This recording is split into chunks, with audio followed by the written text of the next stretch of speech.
Good evening. I'm Terry McCarthy. I'm the President of the American Academy in Berlin. Delighted you could all join us here tonight for our very well-known and very provocative speaker, Mr. Ai Weiwei, who has managed to be provocative all over the world, including in the city where I came from, Los Angeles, where he had a recent show, Ai Weiwei Life Cycle. And I'm carrying here his little blue book, which is Humanity, Ai Weiwei. We're delighted he can be here. This is made possible by the Marina Kellen Distinguished Visitorship, which is supported by the Marina Kellen French Foundation and the Anna Maria and Stephen Kellen Foundation.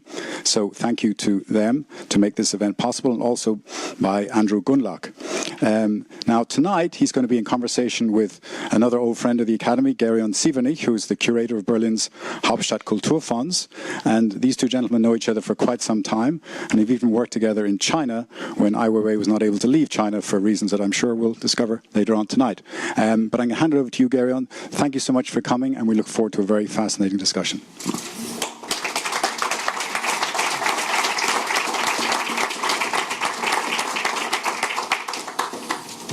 Yeah, I'm a little bit nervous because Ai Weiwei has written very much, has given so many interviews. I hope I will be able to ask some new questions to you, and please help me, Ai Weiwei. We started our cooperation many years ago when I had to go to Beijing because Ai Weiwei was not able to leave Beijing to prepare the exhibition in the Martin Gropiusbau. So I had to go there 3 times, observed by I don't know how many cameras around your compound, and probably listening devices in the studio, whatever. So that's how we got to know, and it was a very beautiful and very successful exhibition in the Martin Gropiusbau. So that's how we got to know each other. And now I start with some questions. Tokyo, Mori Art Museum, Munich, Haus der Kunst, London, Tate Modern, Berlin, Martin Gropiusbau, San Francisco, Alcatraz, Bregenz, Kunsthaus, London, Royal Academy, Australia, Sydney, actually in Buenos Aires and in Brazil, in Sao Paulo. Did you come back from Sao Paulo now or from Los Angeles? From both. From both. I traveled both cities in 3 weeks ago, yeah. Okay. And in Los Angeles, I have to mention 3 exhibitions at the same time in Los Angeles. By the way, the first time you exhibit in Los Angeles. And also in Marseille, in Mukem, you had an exhibition, which is a town where your father arrived in 1929. Next to that museum, I read in an interview about that project. So you're present on nearly any continent. What was the impact of Berlin on your work in recent times? First, it's very nice to be here. I wonder, can you hear from the very back? Yes. Oh, good. Nice technology. I mean, my voice is not very high, and it's nice to be in Berlin, especially when 3-4 o'clock sky getting so dark. At the beginning, it's not easy to accept, but after a while, and especially this year, after 3 years being here, I gradually realize it must mean something to the history, the people here, the way people think and behave, and it functions somehow, and I start to enjoy it. But actually, the weather condition doesn't affect me that much because my studio is underground. It's a beer cellar which was built 155 years ago. It survived 2 wars, and of course, no beer has been produced there for a long time. The first time I went down there was cold and wet and very dark. It's no light we use, or the hand light to light it up. But that was the moment I decided I would take the space. Two reasons. First, I can afford it because it's so cheap and nobody wants it. It's huge. Only nobody wants it because it's too big for anybody to really make it functional. So why you need a space like that much? I know I need a lot of space because I produce a lot of large works.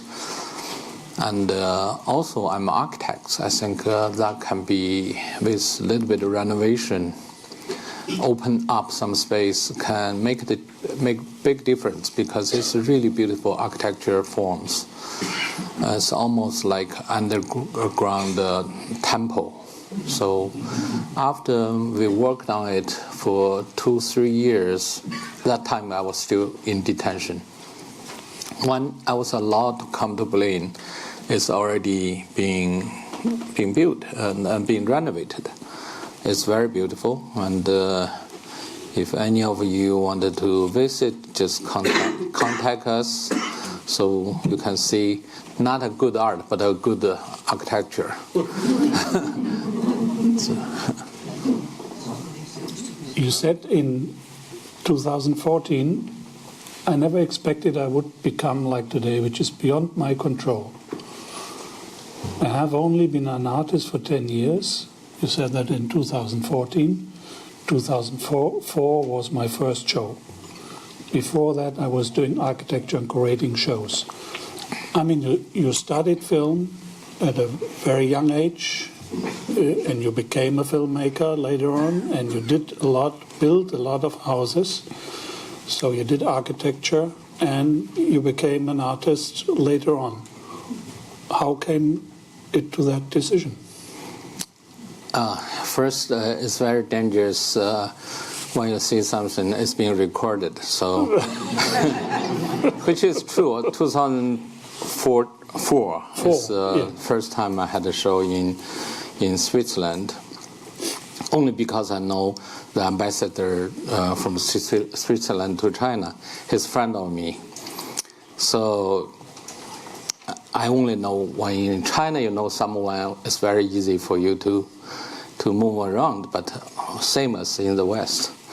So Switzerland, because my friend Uli Sieg, he introduced me to a gallery, and they said, I'll give you a show.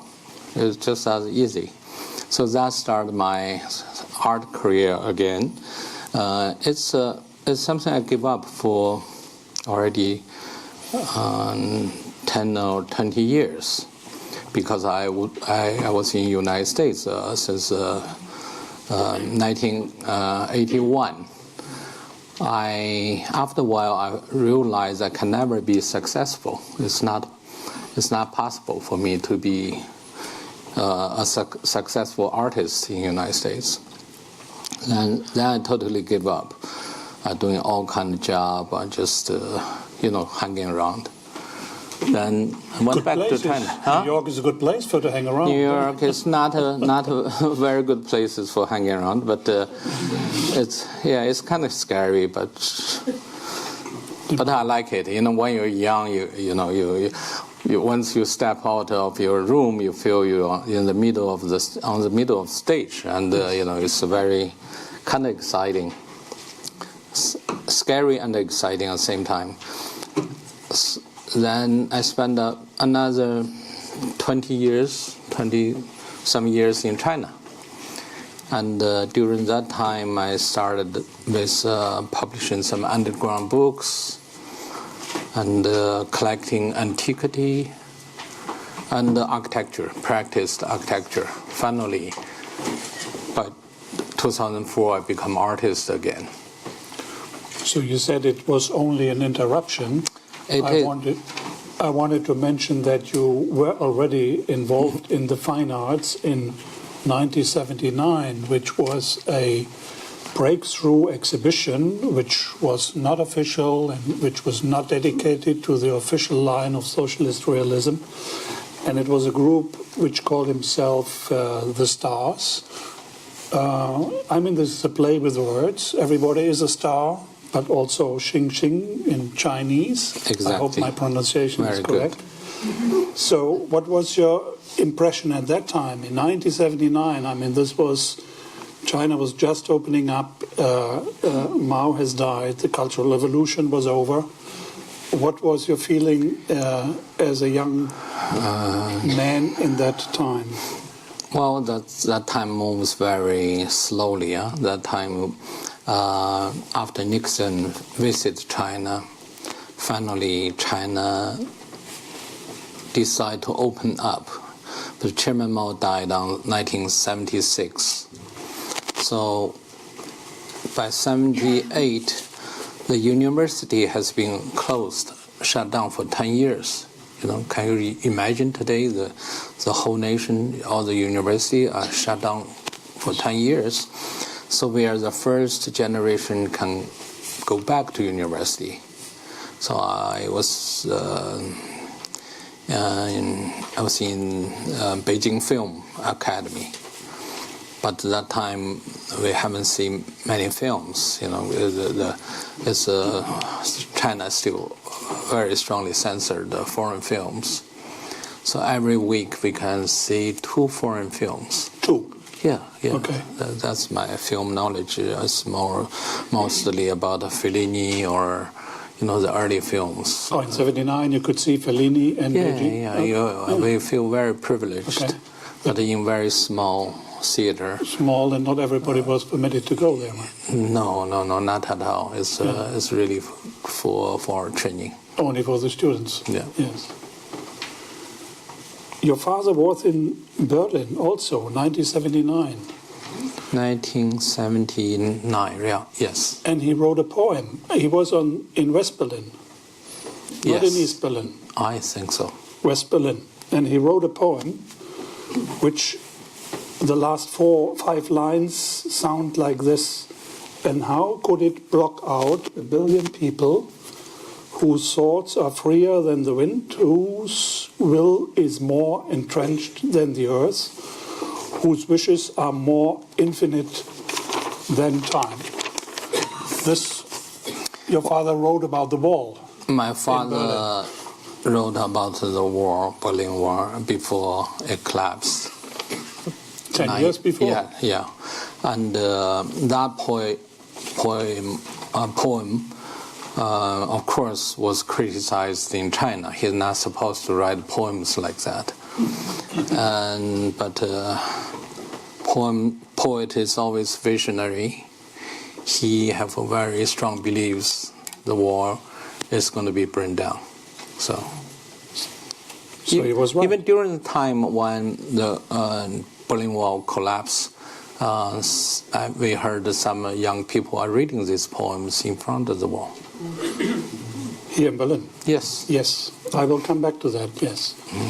Did he talk to you about his travel to Germany? Yes, your father? yes. So you remember his I do travel? remember, of course.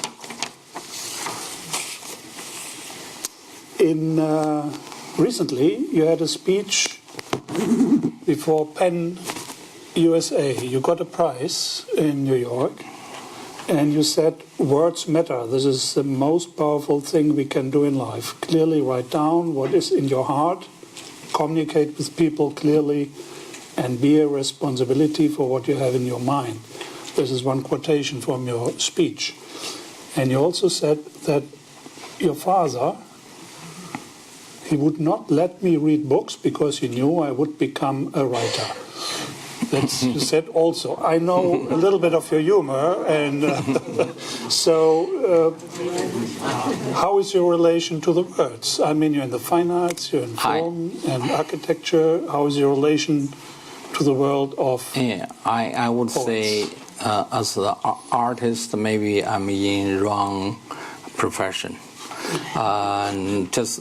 Just 1 hour before I got into the car, come here, I was deeply in my writing, and I love writing, and more than anything else, because it's such a private act.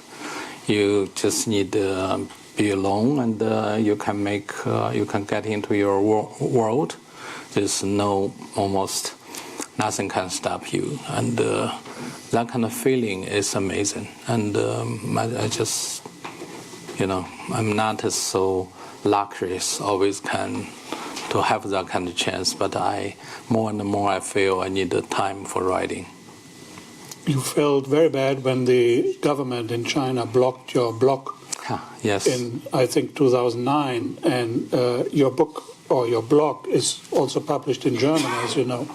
So it's obvious that you like this kind of writing, and you do it today. This kind of writing, yes. But you can't do it anymore in China, right? No. Can you reach anybody in China with your writings? I cannot.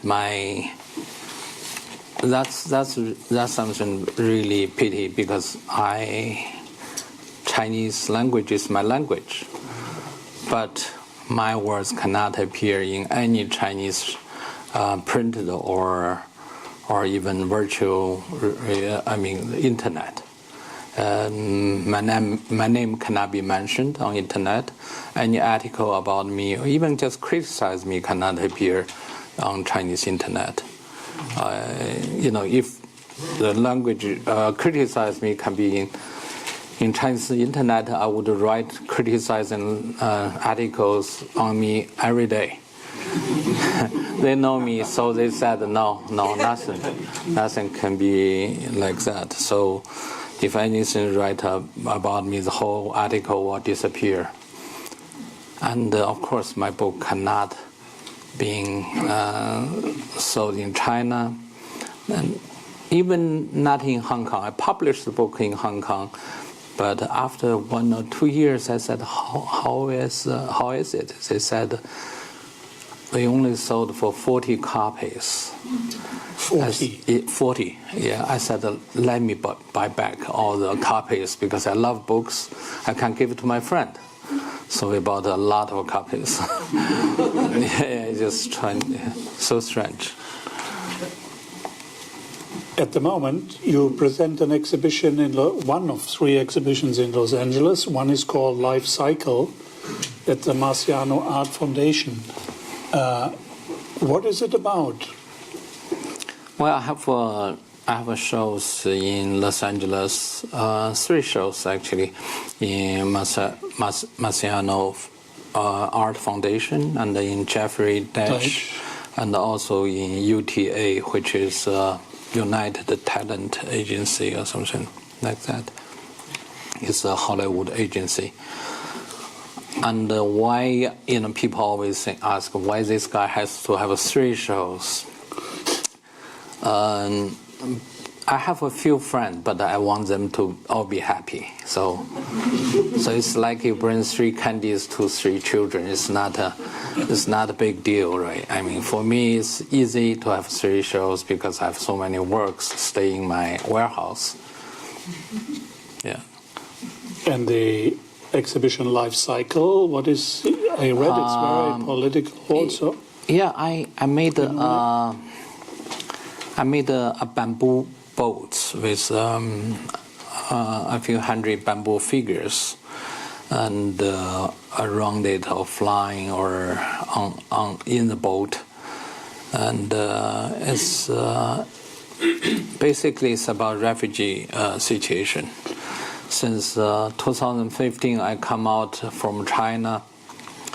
I traveled to Lesbos, which is island in Greece, and we started a journey to study this global refugee situation. So our team traveled 23 nations. We visited about 40 refugee camps, and they interviewed 600 people. And we made about 900 hours of footage. And as a result, we made a movie called Human Flow. So that helps me to understand the global conditions, politics, and humanity, human rights conditions.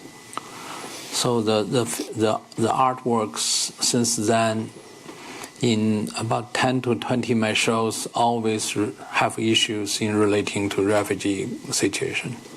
Okay. I would like to ask you about the material you use.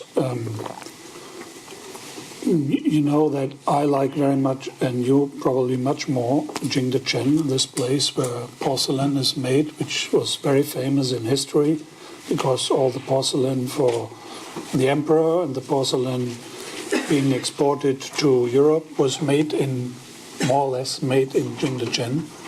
And you use this material very often in your pieces. And also you use a certain wood, which was a hard wood, which was used by the emperors for furniture. And also I heard you use a quarry, which was used to make marble for the emperor palaces near Beijing. So you have you use very often material which, from our point of view, are very traditional, and turn it into a contemporary piece. What is your meaning behind using these traditional materials, and probably also the people who know how to handle this? Yes, I use a vast amount of materials, varied materials in my so-called practice. I think the only reason is I'm fascinated by our past. Why, how human has been using those materials, and what kind of language has been created during the history. And I want to understand more about those language. And of course, very often those language being forgotten. And but to use it well, you need to give a new life, which more connected to our today's emotion and our understanding of our time. So very often it's quite a struggle, but it's always worth it to learn what have happened in the past.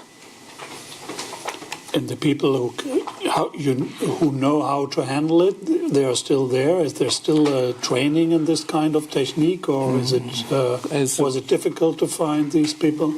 It's a good question. China has a very strong knowledge in making art, or in using their hands, or because they are very experienced. But at the same time, China has experiencing a very strong commercialization, and also today's industrial productivities. So all those skills are being abandoned, basically. Yeah. There's no market need this kind of very devoting, deep understanding of the language. So my joy to work with those craftsmen is bring them back to what they should do, And I challenge them to give them very difficult task they never even had in the past. So that gave me joy, and also makes them satisfied of what to see the result. Yeah, because they need to create something to be proud of. So we both benefited by that. Thank you. I wanted to come to speak about your father and your relation to your father. In your interviews, I will not quote them too many, but just to mention that you spoke recently quite often about your father, and just to tell the story, he's a very famous poet, but he started to study art in Paris in the 1930s, and he arrived in Marseille, I read, for the first time in 1929. Before he did start an art study in Hangzhou, in the Art Academy of Hangzhou, which is one of the oldest, I guess, and one of the biggest. And then he came back to Shanghai, to the French concession, and was incarcerated by the Kuomintang. He was sentenced to 5 years. I think they said he wanted to overthrow the government. That is what they always say if you criticize the government. So, and in 1985, he got the Orden des Arts des Lettres from Mitterrand. So, what is that? I mean, did your father talk about that time to you when you were banned in Xinjiang, when you was a young kid? Did he ever talk about that time in Paris? Did he show you books, or did he explain what he did, or was he more or less silent because he was afraid of anything? The year I was born, 1957, my father was exiled. So when I grew up, my father is not a poet anymore. He's not allowed to write words. So his job is to clean the public toilet in very rural area. Very, very, very difficult job. So in Xinjiang? Yeah, the village has about 200 families, but he by himself have to handle this public, 13 public toilets. So my memory with him start almost like I was helping him to burn all his books. To burn? Yeah, to burn page by page. Because of the Cultural Revolution? Or? Yes, because 66. You know, when I was 10 years old, the Cultural Revolution started. 66, so that time, Right Guard can open our door and they come in to search for anything any material they think would be as evidence for as counter-revolutionary. So my father has so many poetry books, you know, and a lot of art books he carried when he come back from visiting other nations. You know, he treasures them the most. But we have to burn it, so because otherwise we will really put us in danger. Your life would danger. be in danger. Yeah. So our life is in danger anyway, but we burned everything, and so yes, really he would talk about poetry when he's really happy. He would forget everything, talk about art and poetry. But of course, we lived underground. Like a hole underground, as a punishment. Earth hole. Yeah. I have an image I can show you later. As a humiliation, or yes, as insulting, humiliating him. So, but in total darkness because there's no electricity and we don't even have a candle. That time it was very poor. So, I always heard, I always see him when he talk about the art, he has joy. But, of course, there's no book to read. And also he doesn't want us to read any books because that would put our life in danger. So you only could read Mao Zedong? Or? Yeah, I can memorize all Mao Zedong's sentence. Oh, really? It's my education is really by memorize all what Chairman Mao said. Yes. Even in the remote even today, if area of everybody's surprised. I can even just memorize those words. Okay. Yeah. We come back to that.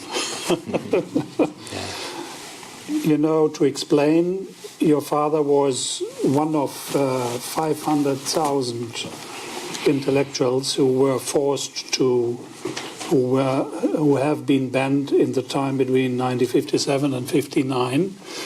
Very often it's mixed up with the Cultural Revolution, but the Cultural Revolution started only in 1966, and this anti-rightist movement started already in 1956, 1957. 10 years earlier. And it started with this famous saying, let 100 flowers blossom. But after the flowers blossomed, they were cut. And this was the situation in which your father was banned first to Heilongjiang and then to Xinjiang. And you were 1 year old when you were forced to go to Xinjiang. Yes. And you said in an interview, we were not 1 second free. Not 1 second free. So you were observed all the time. You lived there in this little remote village with 200 inhabitants. Yes, I think it's worse because you never imagine China would change. My father think we will stay there for our whole life because there's no sign China can change. So it's just like getting darker and darker, you know. So when your father came back to Beijing, first time 1975, and then he was rehabilitated in 1978, around this time, he already did work. He did not give up. Probably many of those who have been banned gave up and did not dare to do anything because whatever you did could be wrong. But your father had the power to go on and travel to Berlin, for example. That's true. It's like he never been punished. He has such an innocent heart. And once he has chance, he become like a fresh boy again. And it surprised a lot of people because he has been going through the most difficult time. Now I would like to talk, we jump a little bit as you see, this is technique, I will explain later. Now we go to New York, the place where you lived and you studied art. I think you started with Scully also, is that right? Yeah. Sean Scully? Sean Scully. Scully. And, I told him he will be remembered because he has students as me. Okay. He wouldn't believe it. He'd keep drinking the whiskey, and I said, you all be remembered. Yeah. So you had a big show in the streets of New York. Public Art Fund made you, or persuaded you, or however you made it possible, to do an exhibition with about 300 different works spread all over New York. And you called the exhibition Good Fences Make Good Neighbors. Again, a very political saying. It's a quote from Robert Frost's poetry. But how, it's poetry, yes, it's the headline of a poem. And not the headline, it's a line of a poem, Mending Wall. What did you think about this in New York to do that kind of show? I mean, coming back, having been poor, having been lived in souterrain flats, and as far as I remember from your photos, which I exhibited also in the Gropius Bau, as you remember, nearly all the artists from China went through your little flat, one-room flat in Brooklyn or in Manhattan. I don't know where it was. Yes, sure. So, and now you came back with a 300 pieces show all over the streets of New York. Yeah, everything How happened. Did you feel? Unbelievable. I couldn't believe it. And it's very hard to put together to say that is the path of this guy, because when I was in New York, I was doing street portrait, Times Square or the Greenwich Village. Every artist know if you're doing street portraits, that's probably the end of it. I mean,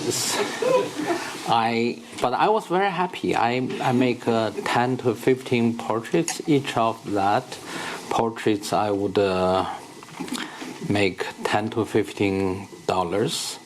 It's cash. and I don't have time even to go to bathroom because people waiting on lines.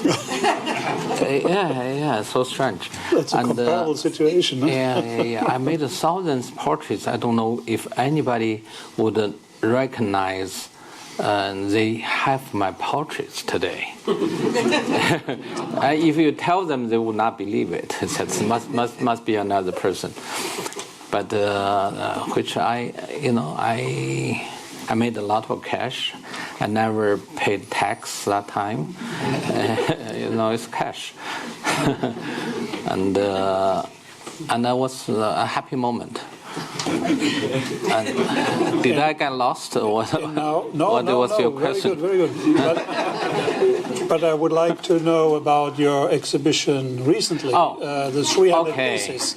That circle, how can that put together? It's very, very, very difficult. It's magic. It's magic. That's good. Public Art Fund, asked me to do exhibition in New York. I was hesitating only because that's a city I care so much. I have so much emotions with the city. And what am I going to do in Manhattan? It's such a great city, and it doesn't need another piece of art. Manhattan itself is the strongest art itself. And but that time I was deeply involved with refugees. I realized the energy and the possibility of United States or Manhattan is about migration. Everybody in Manhattan except Indians, I never met Indians in my life in Manhattan, but they all sometimes refugees or migrants or son or daughters of refugees. So at the same time I was doing refugee research, so I said I want to do something in relating to this topic. So then that's how it started. Then we made a lot. Of course, we made over 300 pieces in subway, bus stations, in 5 boroughs, because I don't want to just do in front of a Rockefeller Center. I think Manhattan is much bigger than that. So we did in Brooklyn, Queens, and in all those boroughs, and street banners and bus posts, and also some sculptures. And it was all developed here in your studio in Berlin, more or less? The concept is come from here, but many works are made in there. Yeah. Okay. You once said, China is in my heart, when you were asked whether you would go back to China. In 2010, your studio in Shanghai was destroyed before you could use it. And it happened after you named 5,000 children who have died in the Sichuan earthquake. And in 2018, your studio in Beijing, which you did use for quite a time, was also destroyed. Censorship and dictatorship are closely related. I mean, this is a kind of censorship also. What is your feeling about that? Yes, I watched like every second they destroyed my studio, because my assistant just video it and sent to me, so I post on Instagram. I become somehow I start to be amused by such important nation. They never really forget about me, and you're charmed. You think, oh my God, I thought I come out already for years, being long forgotten, and in anywhere else, but except in China, China always come back to me. Even I want to say I have nothing to do with it anymore, but still it comes back to me. Your heart feels warm. It's true. I mean, it's that's my feeling. Sarcastic. No, not really. I don't feel that way. I do feel I matters in there. My thinking or my belief somehow may affect the future of such a large nation, and then you feel you're terribly rewarded, by this kind of, because as an individual, your act is so small, it doesn't matter that much, but it does matter, it does, people respond to it, and the people, I don't think they really hate it, but rather they think they have to do something about it because it really endangers this kind of control, and which I totally understand. Okay.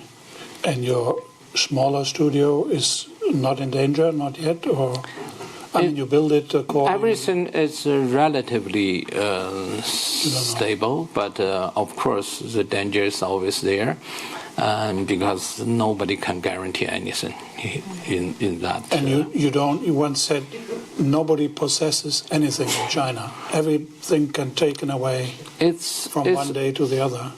It's a society still not really, since 1949, they completely destroyed the private ownership of any property.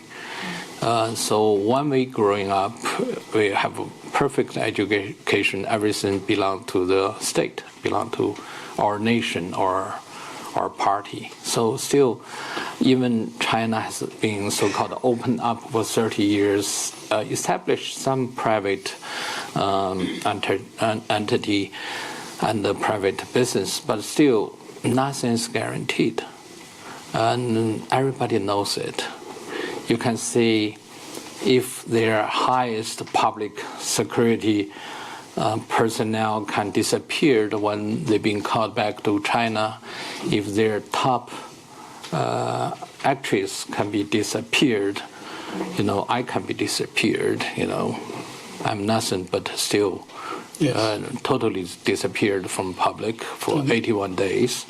So not to anybody can, mostly public officials of the inner party members, when they disappear, nobody even, the human rights group even not going to ask about them, because they are party officials. So that automatically, but that set up very dangerous pattern, phenomenon, because this nation is not ruled of law, but really ruled by law. They interpret everything, as they want, and nobody can stop them. So everybody feels insecure and at risk. Everybody feels insecure, which is not the worst problem, and the worst problem is nobody would trust anybody. Your colleagues, your friend, even your family members, you cannot really trust them. So if you have a society which without trust, that society can be called as a society. This is a society with no NGOs, no religious practice, no any kind of sense of any kind of non-governmental group associations. At one moment, even for those activists to say, let's have a dinner, that would be considered as a crime. So one hand they're very, they move strongly in the economics, but on the other hand, they are so insecure. They're not trusting their own people. They don't let them ever see a voting ticket after 70 years of the government. Nobody ever see or hear anything you can vote. And if you not to see posting original writing, but retweets somebody's writing, can be put in jail. Even this can be. Yeah, 2 of my lawyers is in jail. One is being sentenced for 5 years, Pu Zhiqiang. His crime openly is by tweeted about 23 tweets. A lawyer in the public platformer. Writing less than 140 letters can be considered as a crime. But those things happens every day.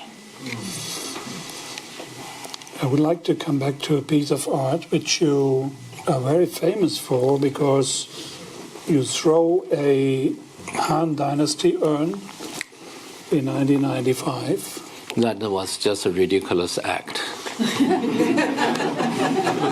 And you said, I hope it's a correct quote, Chairman Mao used to tell us that we can only build a new world if we destroy the old one. I mean, this is a very sarcastic quote, because this was what was said at the beginning of the Cultural Revolution, when all this destruction took place. And then you became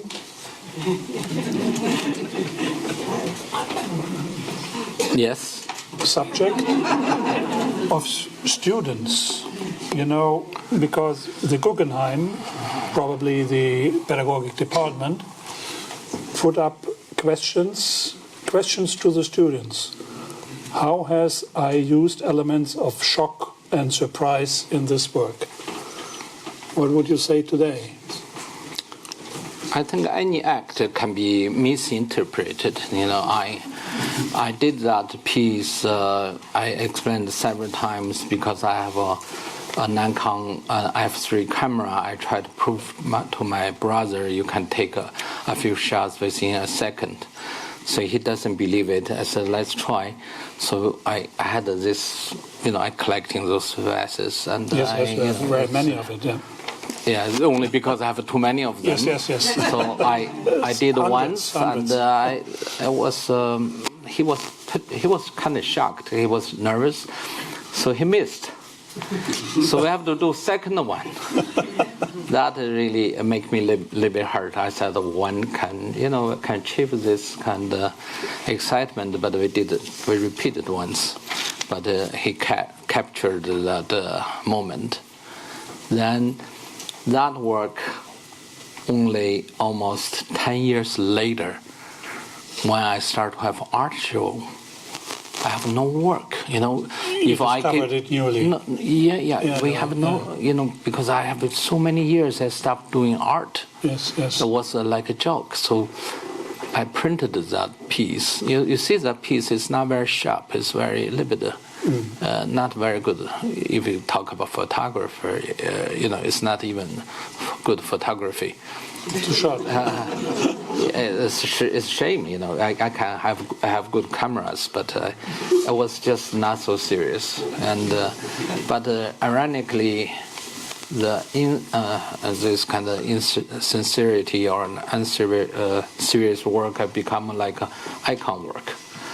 And now people ask me to, can we buy one? I said, no, I feel so sorry. That time I made the edition number is very low, because I never thought people would like to have work like that, And it's not one photo, but 3 photos. It's so dreadful. But, stories like that. I would like to come at one of the last questions to your architectural work. I'm an admirer of your architectural work, as you know.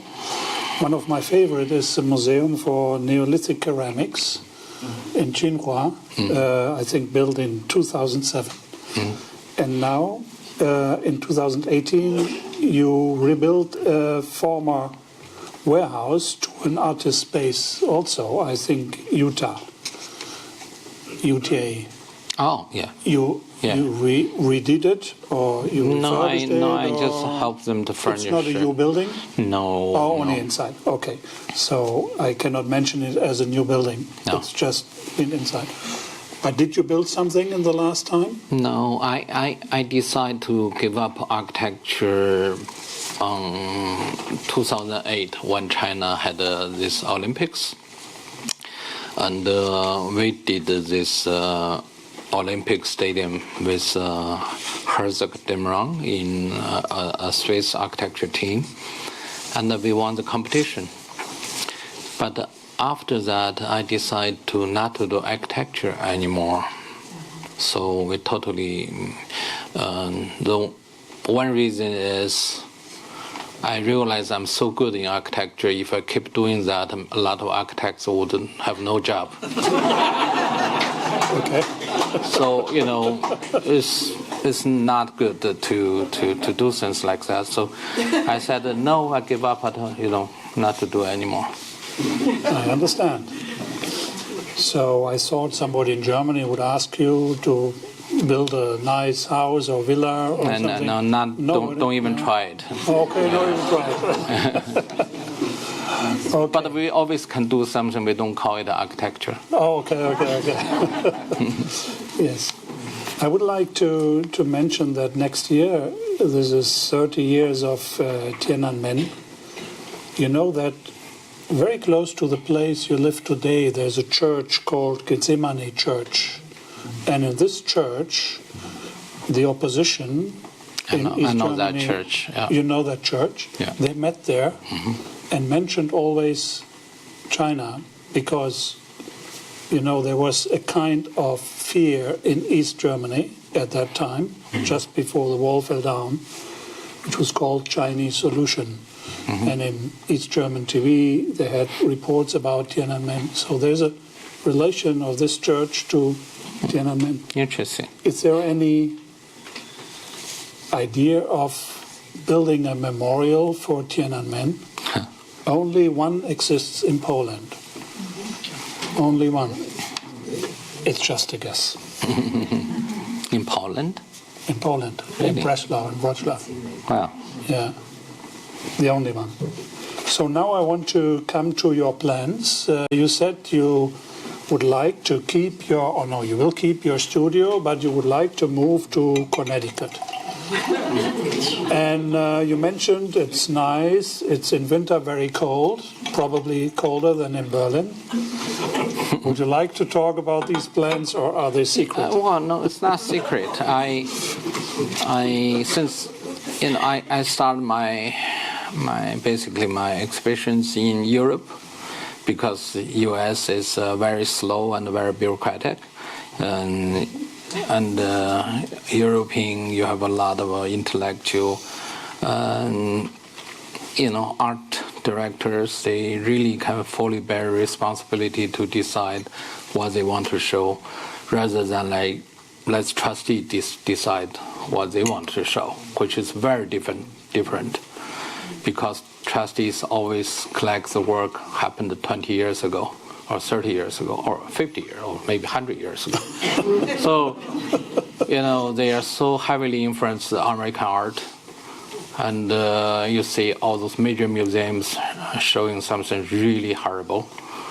But in Europe, every day you see new works being shown, young artists being shown, experimental art being shown. I mean, the art still has this kind of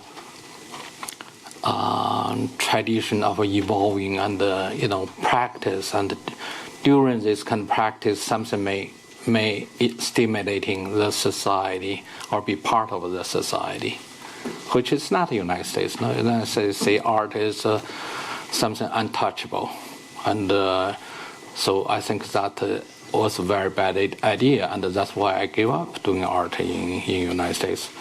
But since I'm so established, so I decided to move back to the United States.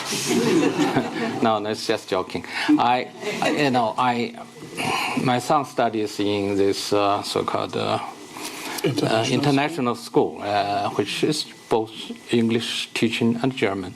So I think I would give him more chance to study English in this Connecticut. It's very much not far from Yale University. And a friend said they have a piece of green land. Which cows, is sheep. Yeah, it's cows, sheep, and before I open my car door, I already smell the cow's shit. It's really brings me back to the early memories. Except my early time was in desert. It's Gobi desert. No grass at all. No grass at all. So I thought that this is not, since in my lifetime I never establish the idea to own piece of property, because it's not it's just not my generation or my father's generation. We all revolutionary. Why we need a property, property. And but now I changed my idea. I said, if I'm getting very old, nobody wants to see me anymore, at least I have a place to walk in my dog, right? I mean, if you come down from an apartment and young people look at you very funny, you walk so slow, and so I need a place to hide. Yes, in the animal world, the old, very vicious animals, when they're getting old, they find a place to die. Because they want to die peacefully. They don't want to, before they die, somebody already takes the leg, or it's not so good. So yeah, I'm preparing for that. I'm very. But I'm not going to say bye very soon. You cannot get rid of me too fast. Before you go on with that, I just wanted to mention, you told me that you at the moment make 3 films, not 1, 3 films at the same time. 3 or 4. Maybe you would like to talk about that. And yes, to change yourself, the only thing is to program yourself in something else. So I said, okay, let's make a few films. So after we did The Human Flow, which we, of course, I think is a very important film, but as we all know, documentary films is not going to make any money, or and you couldn't even drag enough audience to watch this kind of film. It's a sad topic, and it's a reality. Now people don't like to look at reality that much, and now we're doing a film about Mexico. And about the disappearance in Mexico society. 4 years ago, there's 43 students disappeared at once. So since next year, I'm doing a show in Mexico. As I always set up some kind of obstacles for me to move ahead. I said I have to do something to understand this society, because it's South America or North America. I know very little, so only by set up some difficult task, you really have to interview so many people, go to a very remote area. Those areas being controlled by cartels, even police can be seen as criminals. Mexico people never trust their police. So I visit those families. It's really at the end of the world, very remote area. Sit down with them, eat with them, and listen to their stories. So the film, gradually. Tomorrow I will see the rough cut. Tomorrow morning, and it's a beautiful film. But it's about sad story. I always wondering why all those beautiful films is about sad stories. And also we are doing a film at this moment. We have a team in Bangladesh about Rohingya refugees.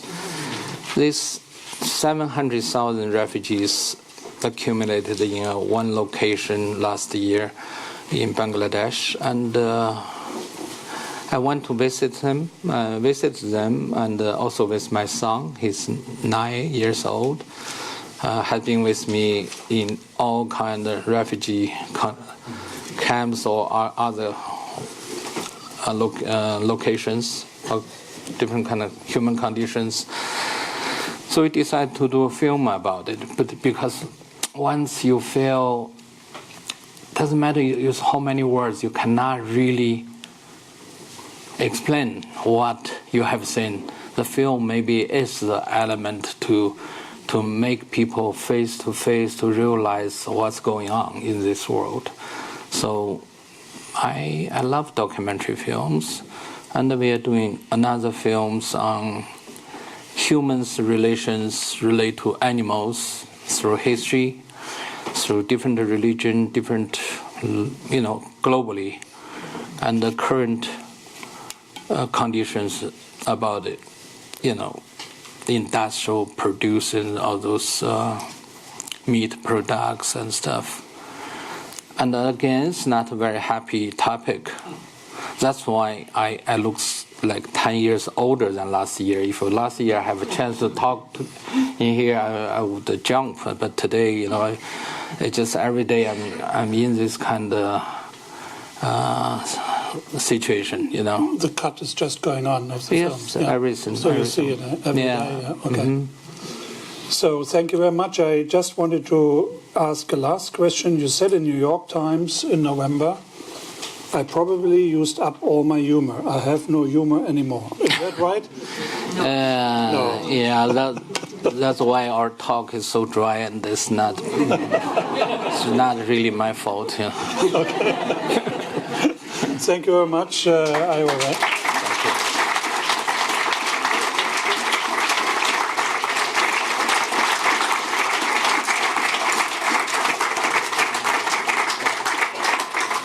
So there are questions. So Thank you for your patience. There are questions possible. Oh, there's another section.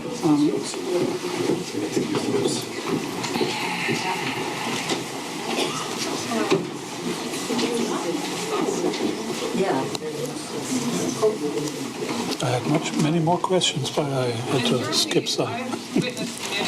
Refugees. Can you hear me?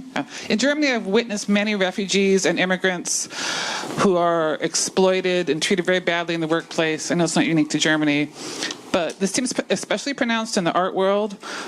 People working full-time for years without any social benefits, treated badly.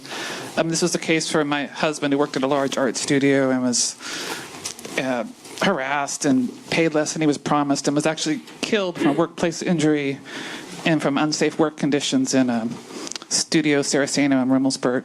And I'm wondering, in your experience as an artist working in Berlin, do you think refugees and immigrants are treated very differently in the art world, or is the art world just a microcosm of how most workers are treated as expendable fodder for exploitation?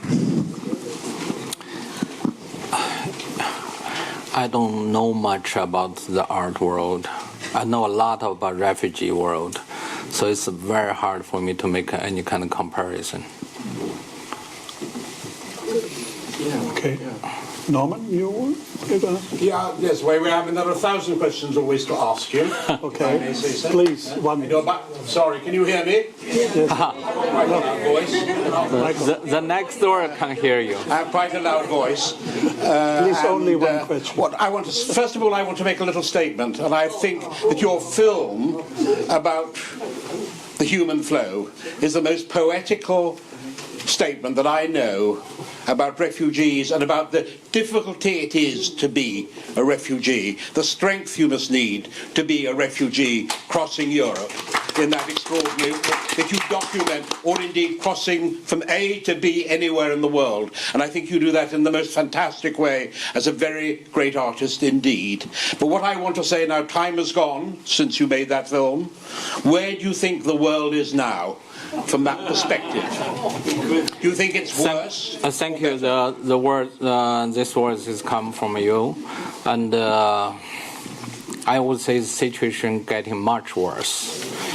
From the surprise or shock about the refugees, to indifference, and to even to trying to set up all the obstacles to make those refugees suffer, then to punish them, to teach the other people not to come. I think this is horrible. Even yesterday we hear some, U.S. leaders to blame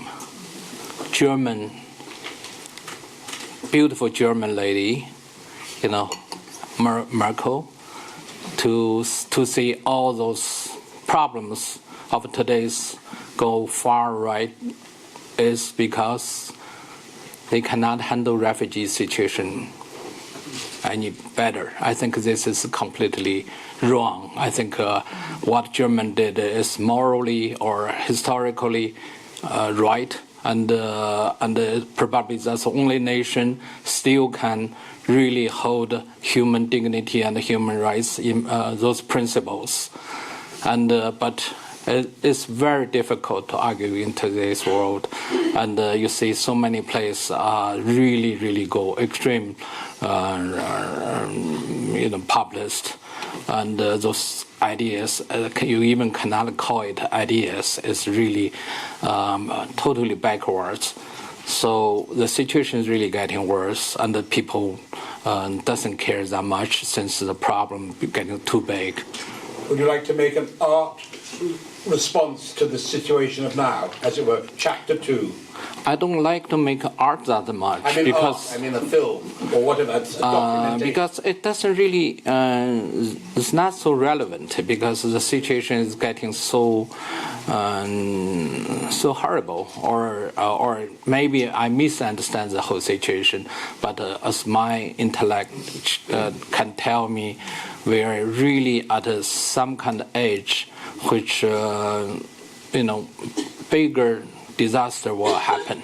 Everybody would bear the consequence of losing the ground of being human and to fight for humanity. Yeah. Other question? Next question. Here is one. Hi, thank you very much for the talk. I just wanted to ask what your thoughts were on the social credit system that's taking place in China, and what kind of effect or impact this could have in terms of artistic or intellectual dissent in the future. Of course, China is developing a system which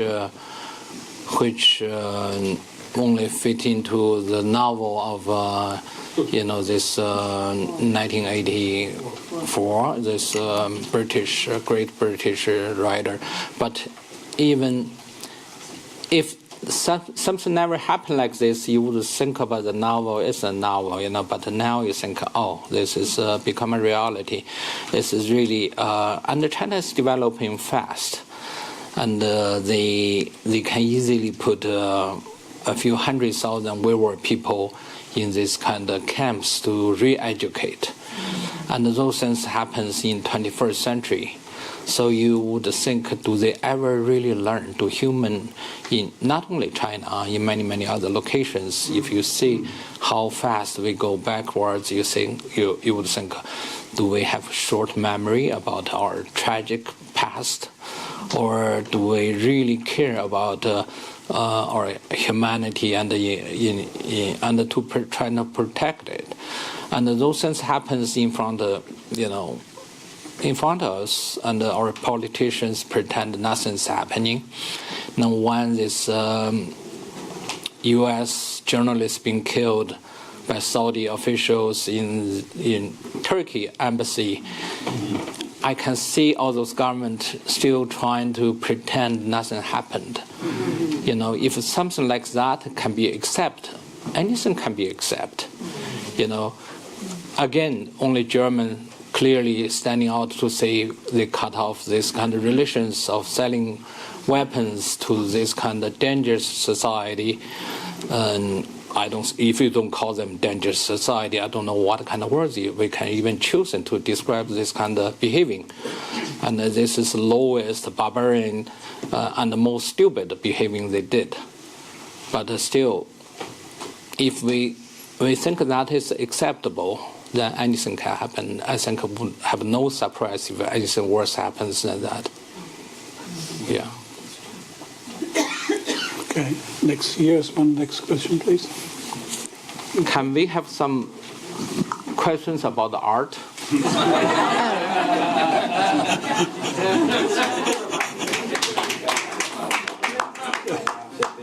Please. I didn't have a question about art, sorry. It was just going to be a follow-up question to the previous one about how do you think change will come about in China? Because, even in the New York Times... It will never have a change in China. China is an old society. It never established this kind of... China never had a public platform. China is a king under the rest. And it's not like Europe or even since Greek time or there's some kind of democratic structure. China never had it, and they really enjoy that. And So there's no hope. You don't have hope for your country. I hope them to keep that way. For me, it's quite charming to see how long that can be. I become more like a historian to look at those things and have different perspective. I'm not active anymore for China. I'm more like a historian to look at those. It's a phenomenon. It's a very interesting phenomenon. Yeah. Okay. This is a question about art. I had the privilege and honor of attending your exhibit in Alcatraz in 2014, in which you had porcelain designs and you had this beautiful dragon. We all walked in and the viewer looks inside the mouth of the dragon. And we had Pussy Riot music going on in the jail cells. And at the very end of the exhibit, you could write a letter to a political prisoner. And as an educator, I found that the perfect way to end the exhibit because it encouraged us to be active. And please, if I understand this correctly, this whole time you were never allowed to see this exhibit. So this was an exhibit that you directed virtually. So you yourself were a product of the very subject that you were exhibiting, which was questions of exile and birds and being free. What did that feel like for you? Well, it just feels exactly as you described, and I had a chance to show in a federal jail, and which I think it's possibility to extend my my struggle about freedom. So we put 176 political prisoners. The names are selected by Amnesty International, include political prisoners from the U.S., Chelsea Manning, and also I would say, So we ask people to fund at the end write postcard to those prisoners. Chelsea, after she released, she thanks me, said one day the prisoner hold a whole box of a postcard, said, "Here's yours." She, I still call him he. She was very surprised to see so many letters from the public. But I'm sure all those Chinese political prisoners never even know this happened, because none of them, even their lawyers, cannot see them. Their family often cannot see them for years, and several of them just disappeared. Nobody even asked where are they. So. Yes, I was very surprised to hear you say at the beginning that actually you prefer to express yourself in writing now. You find it a more intimate form of art, when you're basically known as a sculptor. And can you hear me? Oh, I'm sorry. I said I was surprised to hear Ai Weiwei say in the beginning that he felt more at ease, or that to write right now, that was his preferred artistic way of expression presently, when you are so much more known as a sculptor. And I just wanted to ask, are you going to turn to writing as a more central principal artistic activity? And can we expect poetry from you, or more of biographical writing or political writing? Would you care to tell us something about that? Yeah, I was talking about the act of writing, and I have a personality always trying to walk on the different directions. When something people saying, "Oh, you're doing well," then I feel that's the moment to change.